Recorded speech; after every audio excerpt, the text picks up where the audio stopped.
Dragons, the symbol of power, fear, fire. They're usually portrayed the same way. They hoard gold or treasure, they breathe fire, and they just kind of sit around waiting for someone to interact with them. In this video, I want to explore dragon tropes.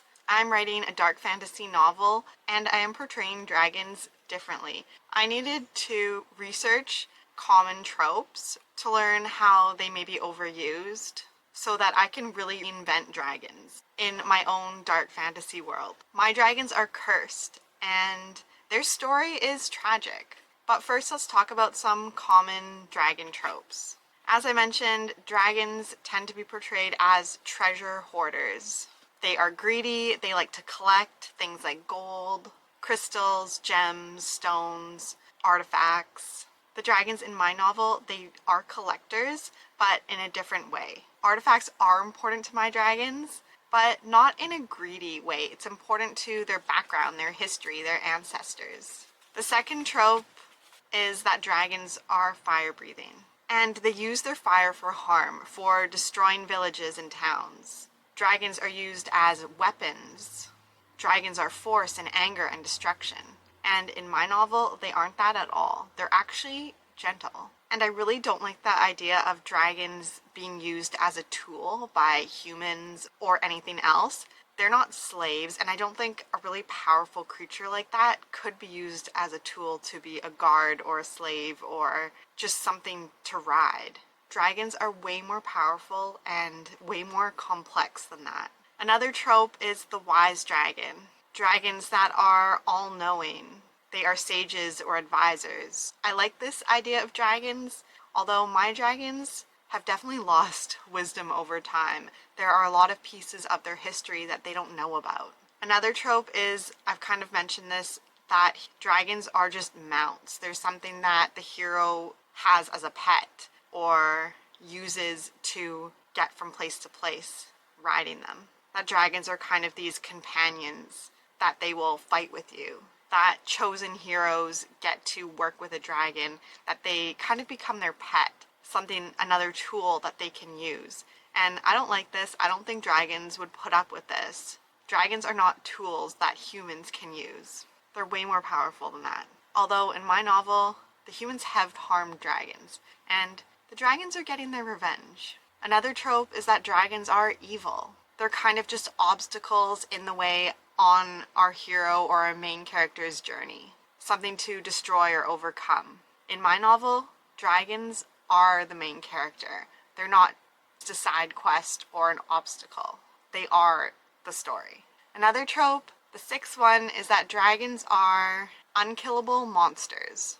That they're pretty invincible. And dragons are often used as a way to create tension in a novel with a physical threat. Like at any moment, this dragon could come kill you and fight you and you'll never make it. Although I agree, dragons need to be very powerful, very strong, very fierce. Nothing is unkillable. So the problem I have with these tropes is that most of them focus on something external. Wealth, destruction, power, instead of something internal within the dragon. Which leaves dragons, in my opinion, flat. There's no complexity to dragon characters. These tropes, they've been repeated so many times, dragons now feel pretty one-dimensional. And when you see a dragon or read about a dragon, it feels predictable. Dragons kind of have become more about what they can do instead of who they are. And for me, dragons are just too fascinating, and I love the idea of a dragon as someone who has reptiles as pets. I've always loved dragons, and I find them really captivating, and I always want more from a dragon character. Dragons are too fascinating to be simple cliches. So in my dark fantasy novel, I am reinventing the dragon, creating the dragon characters that I've always wanted. They are more than just powerful creatures. They are cursed as a species. Their existence is tragic, intimate, and morally complex.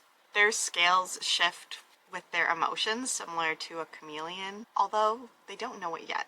And they don't just collect gold or trinkets or artifacts, they collect memories.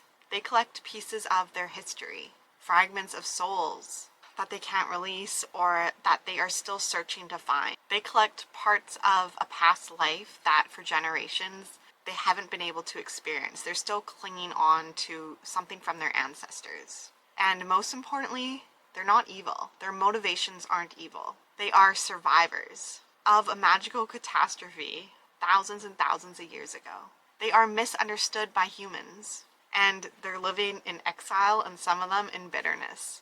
And some of them want revenge. In my novel, dragons are not the enemy. They're just trying to survive. When it comes to world building, I think it's really important to look at tropes. And when redesigning a trope or a creature, not just changing its appearance or its abilities, but really changing how it interacts with the world. Maybe some of the actions or behaviors are the same, but the motivations behind those are different, and that's what you'll discover throughout the novel. Really create moral dilemmas for your characters. In my case, the dragons. I really want readers to feel empathy for something that is also kind of terrifying.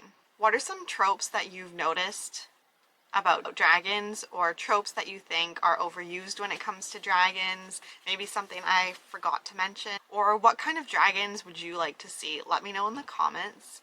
If you're interested in similar videos or just following my journey while I'm writing this novel, I'm sharing things that I learned throughout the process and things that I'm doing, like researching dragon tropes to help me write. But for now, please like and subscribe, and I'll see you in the next video. Bye!